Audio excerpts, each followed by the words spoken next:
नमस्कार दर्शक बंधु शुभ सकाळ आज हूँ 24 तारीख सेप्टेम्बर मास मंगलवार। चलतु जाना देश विदेशर किसी पचा पचा गुरुत्वपूर्ण खबर। जदि आपने पर्यटन वीडियो को लाइक करना वीडियो को लाइक करी चैनल को सब्सक्राइब कर कमेंट माध्यम जनातु आपण मैंने आम भिडटी क्यों जिलूर देखुं।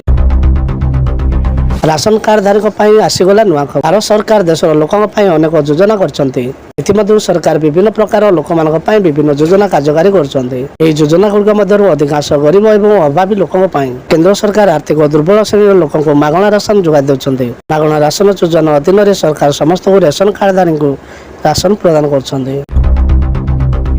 3 घंटार प्रबल अति प्रबल वर्षा सब स्थान में आसूची आउ एक लघुचाप पश्चिम केन्द्र बंगोपसागर तार आखपाख अंचल एक घूर्णिबलय सृष्टि होती जार सोमवार सुधा लघुचाप रूप नहीं बुधवार यह प्रभाव में राज्यर वर्षा परिणाम बढ़ 3 दिन जाए वर्षार संभावना रही।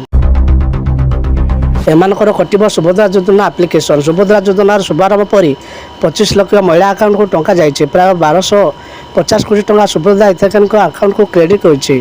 सेपटे सुभद्रा आवेदन प्रक्रिया जारी रही बेले वर्तमान सुधा आवेदन करनी 75 रु अधिक महिला।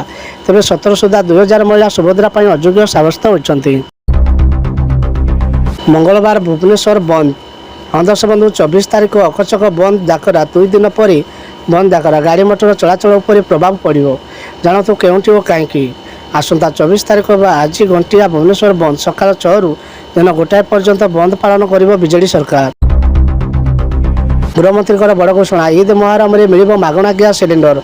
जम्मू काश्मीर निर्वाचन मुस्लिम कार्ड खेलिला बीजेपी। ईद मुहर्रम में मिल मागणा सिलिंडर प्रचार मैदान को गृहमंत्री अमित शाह को घोषणा। आज जम्मू काश्मीर निर्वाचन रैली में यह संपर्क में घोषणा कर उज्ज्वला योजन काश्मीरवासी को 2टी मागणा गैस सिलिंडर मिल। आयुष्मान भारत भारतर स्वास्थ्य सेवा यात्रा एक माइलखुंटी। आयुष्मान भारत प्रधानमंत्री जन आरोग्य योजना 6ठ वार्षिक पालन करथिबा बेले यह देश पर अत्यंत गर्व एवं गौरवर मुहूर्त।